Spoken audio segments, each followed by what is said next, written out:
Jemi sërish në studio dhe siç e përmenda pak më parë, tashmë është bashkuar edhe ftuara ime, një vajzë shumë e ëmbël, që po më buzëqesh tani përballë mikrofonit, shumë e talentuar, e pasionuar pas fotografisë, Giulia Pecani. Giulia, përshëndetje, mirë se ke ardhur. Shumë faleminderit që e pranove. Përshëndetje Jona, shumë faleminderit edhe ju për ftesën. Është një kënaqësi të jem e ftuar tek Radio Emanuel dhe të flas për pasionin tim më të madh, që është fotografia. Pasioni yt më i madh, më pëlqen shumë si e cilëson. Giulia, nëse ka mundësi që të qëndrojmë pak më afër mikrofonit, shumë faleminderit. Giulia, tani ne si për të mirë pritur ty, për të qerasur në thonjza, unë dua të të qeras me një lojë. Ty të pëlqejnë lojrat? Patjetër. Patjetër, më pëlqen ky lloj entuziazmi. Loja quhet Kjo apo ajo dhe për ty do të jetë patjetër versioni i pasionit tënd më të madh, versioni i fotografisë. Unë do të vë para teje 2 zgjedhje dhe ti brenda 5 sekondave, si shkrepje të shpejta, do të më përgjigjesh. Jemi gati? Gati. Kështu të njohim edhe ty pak më shumë. Portret apo peizazh? Portret. Ngjyra apo bardhëzi? Bardhëzi. Okej, njerëz apo natyrë? Njerëz. Pres disa foto unë pas këtyre përgjigjeve. Ditë apo natë? Ditë. Gjelbërim apo qytet? Qytet. Detajet vogla apo panorama? Detajet vogla. Drita e fortë apo hije dramatike? Hije dramatike. Më pëlqen shumë. Momente spontane apo të planifikuara? Momente spontane. Okej, po filloj të njoh tani dhe po i mendoj dhe unë përgjigjet. Lente e gjatë apo lente standarde? Lente standarde. Foto me telefon apo aparat profesional? Foto me aparat. Fotografi në ambiente të brendshme apo të jashtme? Të jashtme. Stil minimalist apo i detajuar? Të dyja, nuk mund t'i ndaj. Ndriçim natyral apo artificial? Ndriçim natyral. Nuk ka si ndriçimi natyral. Po, drita natyrale është gjithmonë perfekte. Cila orë është ora ndoshta më e mirë për të? Po, orën gjithmonë varet në momentin se si e ke diellin. Duhet të dish si ti rish diellit. Në çdo orë është e mirë për të fotografuar, por në varësi të diellit, ashtu fotografohet edhe personi që ke përballë apo një kompozim që ti do të bësh. Dielli duhet pas persona apo para? Dielli duhet pas. Po të vjedhin profesionin, pasionin. Ngjyra të ngrohta apo të ftohta? Ngjyra të ngrohta. Foto të qeta apo me shumë veprim? Foto të qeta. Më pëlqeu shumë ritmi yt, Giulia, faleminderit. Faleminderit edhe ti. Giulia, kur dhe si nisi pasioni yt për fotografinë? Pasioni im për fotografinë ka nisur që herët, që kur un kam qenë shumë e vogël. Si pasardhëse e fotografit Kristaj Sotir, un jam rritur me fotografinë, me imazhet, me negativet, të cilat i kam pasur në shtëpi gjithkohën. Aty kuptova që fotografia nuk është thjesht imazh apo shkrepje. Fotografia është një dëshmi, është një histori, janë kujtime të kohës. Dhe që në atë moment unë nisa ta shoh fotografinë më tepër si detaje për të vështruar botën, për të ndalur, dhe jo thjesht si shkrepje apo thjesht si fotografi komerciale mund ta quaj. Më pëlqen shumë si e quajte. Pra fotografi që mbartin mesazhe, mbartin shpirt, kujtime, janë dëshmi, histori të kohës. Ka një moment të veçantë për ty që ti e ke kapur me fotografi? Në fakt kam disa portrete bardhëzi, të cilat i kam kapur dhe i kam shkrepur ndër vite, të personave të rastësishëm, të cilët kalonin në rrugë apo unë i kam gjetur gjatë udhëtimeve të mia, por të cilat nuk i kam publikuar ende. Këtë fotografi po i ruaj për një moment më të veçantë, ndoshta për një ekspozitë në të ardhmen. Pra ekspozita në të ardhmen mund të jenë me portrete. Po, okay, kjo është ekspozita e ardhshme. Faleminderit për këtë detaj. Nga të gjitha këto fotografi, ka një fotografi që do e veçoje, ndoshta që të fal një tjetër lloj emocioni ty, edhe pse?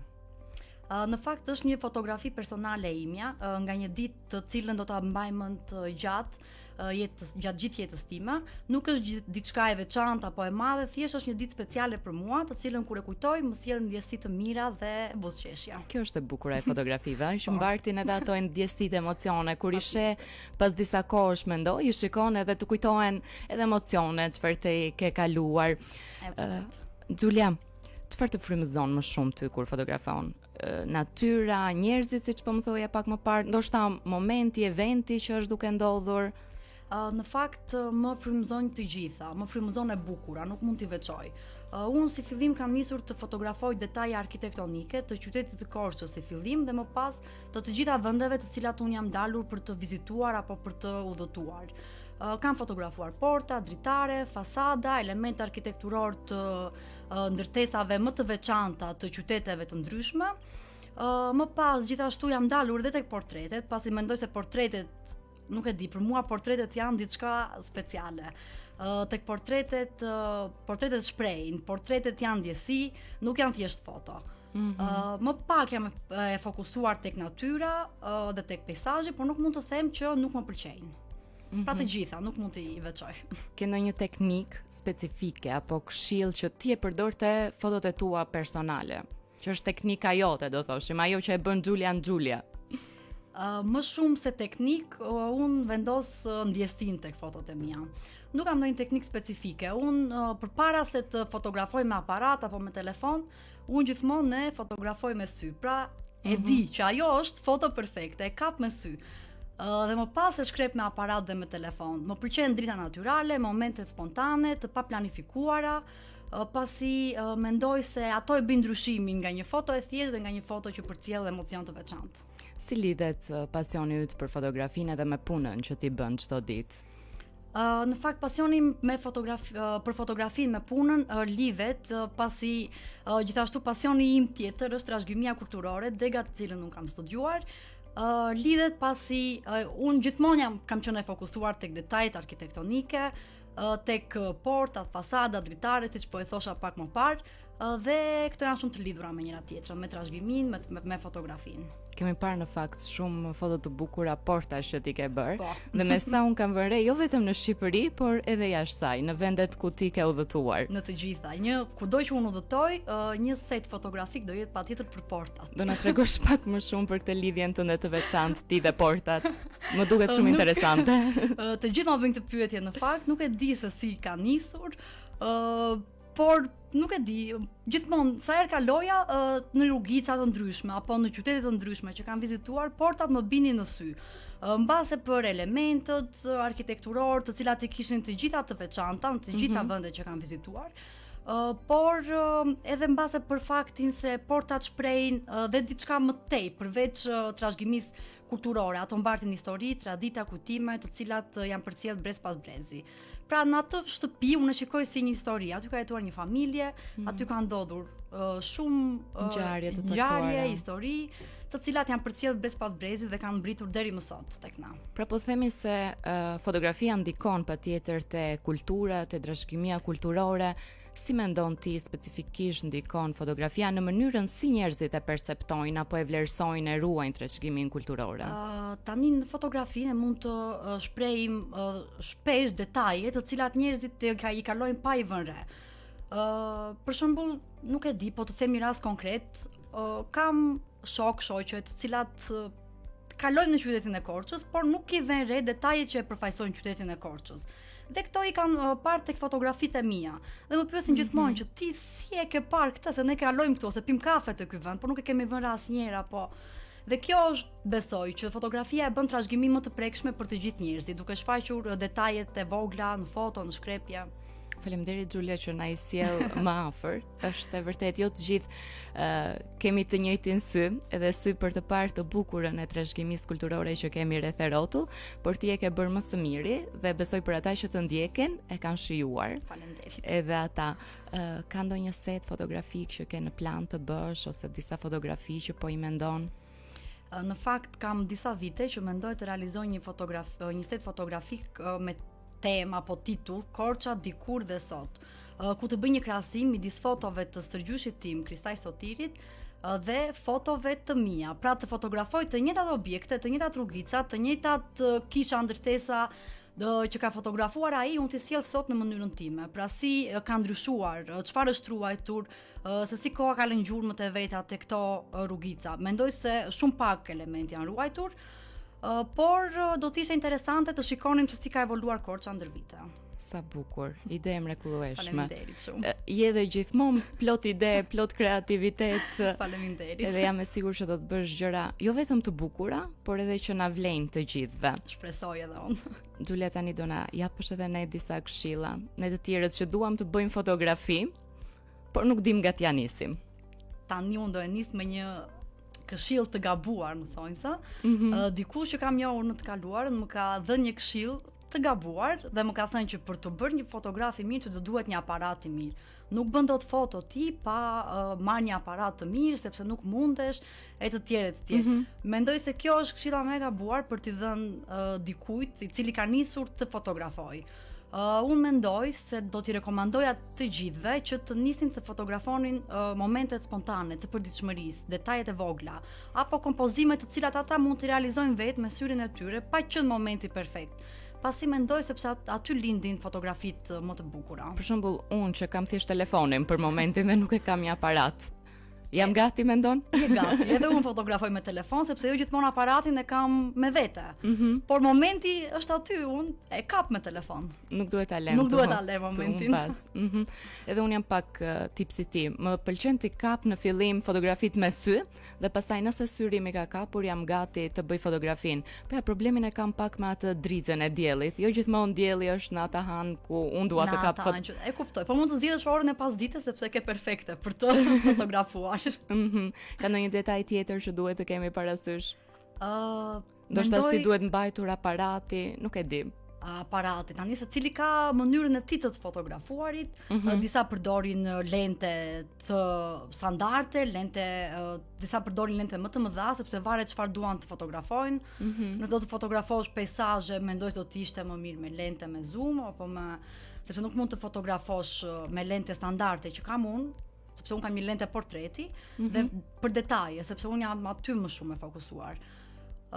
Mendoj se për sa i përket dritës, drita duhet jetë e butë, natyrale, si dhe në editimin e fotove, duhet jetë e njëjta gjë. Nuk më pëlqejnë fotot me kontraste të forta, fotot të cilat e prishin në thelb fotografinë dhe dritën natyrale të asaj që ti ke shkrepur si fillim, sepse shoh shumë që e deformojnë fotografinë dhe ajo për mua është më mirë lere siç është se sa të vendosësh efekte pafund dhe fotografia deformohet. Të vjen keq për fotografinë. Pra, të bërit e fotografisë është art, po edhe editimi është art, apo jo? Është art më vete. Mirë, Giulia, je gati për një lojë tjetër? Patjetër, fillojmë. Gati, Okej, loja që kemi tani, se e nisëm duke luajtur edhe dëshiroj që edhe ta mbyllim duke luajtur. Loja quhet foto me fjalë. Unë do të them disa situata dhe ti duhet që ti përshkruash me vetëm një fjali. Në rregull. Si ti ishte një foto që po e kap. Dhe do me thënë, fjalia që ti sjell tregon stilin, do t'jetë me dritë, me ngjyra, si do duken dritat, me ndjesi. Po. Je gati, do me thënë. Një mëngjes i qetë në Korçë. Një mëngjes i qetë në Korçë do të ishte një rrugicë karakteristike e Korçës, ku drita bie në mënyrë ku drita bie butësisht tek muret e banesat, tek fasadat, arom kafeje, arom mëngjesesh karakteristike të qytetit të Korçës. Sa bukur. Gati jam për këtë mëngjes. Një shi i papritur në ver. Një shi të papritur në ver do ta fotografoja si njerëz të qeshur, të buzëqeshur, të cilët luajnë me shiun, pasi edhe stina e verës ja lejon këtë gjë, si dhe reflektimi i diellit në pikat e shiut do të ishte një moment shumë. Ja detajet. Sa bukur. Një fytyrë fëmije që qesh. Më ka marrë malli për ata fëmijë të cilët luajnë tek kaldrëmët e Korçës, gjë që në ditët e sotme është dukur totalisht. Mendoj se një foto perfekte do të ishte fëmijë të cilët luajnë, kënaqen, gëzohen me njëri tjetrin në rrugicat e Korçës si dikur, me fytyrat e tyre të qeshura, të pafajshme dhe plot me gëzim. E vërtet na ka marrë malli të gjithëve. Sa shumë luanim. Fëmijët sot janë të fokusuar tek teknologjia dhe po dhe ti jemi të sinqert. Unë jam edhe prind, nuk kemi sigurinë t'i lem në rrugë siç na linin ne prindrit tanë të luanim gjatë ditës. Giulia, ti vetë ke kujtime të tilla duke luajtur jashtë në rrugë? Kam shumë. Gjithë fëmijërinë time, fatmirësisht unë kam luajtur në lagje. Fotografi nga momente loja? Po, kam. Me aparatin modest që kishim në atë kohë. Kush i ka kapur nëse mund të pyes? I ka kapur mami, tezja. Sa bukur. Dhe kur ne i shohim tani mund t'i përjetojmë sërish. Gjithë nostalgji, po. Po, edhe t'ia tregojmë edhe brezit të ri. Okej, një dritare e vjetër në qytet. Dritaret, po e lidhe pak me portat, këtë të dritaret. Nuk i le dot më njanë. Okej. Dritaret, ashtu si dhe portat, janë më tepër se sa dritare dhe porta. Ato janë kujtime, histori, vite të lëna pas. Kështu ta fotografoja, do ta shikoja dritaren apo portën, jo thjesht si element arkitektonik, po ta lidhja pak dhe me pjesën shpirtërore të trashëgimisë kulturore, siç janë traditat, zakonet, historitë apo vitet të cilat janë kaluar në atë banesë. Një dritare plot ndjesi. Po. Një gruaj që ecën vetëm në rrugë. Një gruaj që ecën vetëm në rrugë. Këtë do ta përkufizoja si koha që nuk ndalet, por shkrepja e ndal atë moment. Pra hapat vazhdojnë, por koha nuk ndalet, por shkrepja e ndal momentin aty në atë moment. Prej teje unë këtë fotografi po imagjinoj bardhëzi. Bardhëzi, patjetër. Kam të drejtë. Portretet e mia janë gjitha bardhëzi. Një perëndim që të ndal frymën, si do ishte për Xhulian? Një perëndim që të ndal frymën. Një perëndim që të ndal frymën është art në qell, siç e kemi parë, e shohim gjithmonë, sidomos gjatë periudhës së verës. Dhe mendoj se është një fund, por që gjithmonë ka pas një fundi, ka një fillim apo ka një diçka të re që nis. Sa bukur. Siç është fundi i ditës. Edhe plot me mesazhe Xhulia. Artiste e vërtet. Një kujtim që nuk e zbeh koha. Një kujtim që nuk e zbeh koha është vetë fotografia.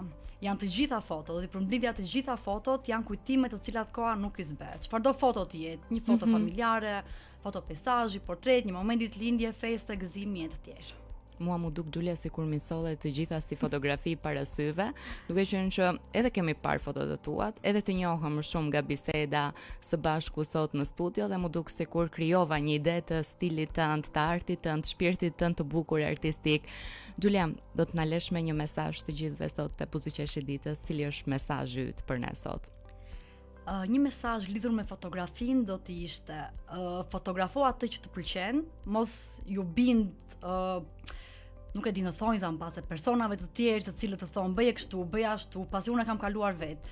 Pra fotografo me shpirtin që ti ke, me shpirtin tënd, me ndjesinë që të lë një moment dhe kjo mendoj.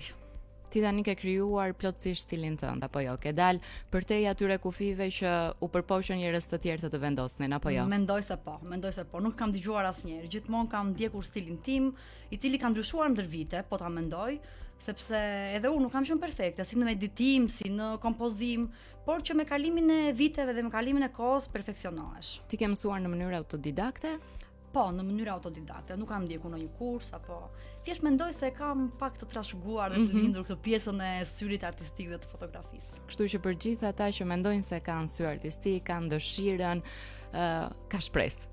Ka shpresë patjetër për të gjithë. Sot bota është shumë, domethënë të gjithë kanë atë lirinë, të drejtën të bëjnë çfarë të duan, si në fotografi, si ka stile pafund për të eksperimentuar. Nuk është e thënë që ti jesh e fokusuar te diçka sepse ja mund të kjo gjë.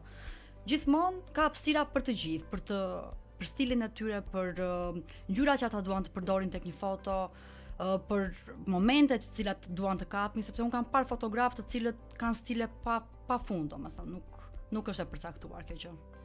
Xhulia, shumë faleminderit për çdo buzëqeshje që na solle sot te Buzëqeshi i ditës. E ndjem edhe ne shpirtin tënd artistik dhe unë mezi po pres që të shohim të realizuara të gjitha ato idetë e bukura, projektet e bukura që ti ke në mendjen tënde, edhe pastaj je mirëpritur sërish. Faleminderit e jona, një kënaqësi. Faleminderit për ftesën. Ishte shumë e bukur të nisnim ditën së bashku sot. Gjithashtu. Shputemi në këto momente të dashur miq për të ndjekur Petrina Kalaveshi me çmikna është Jezus Krishti, rikthehemi pas pak.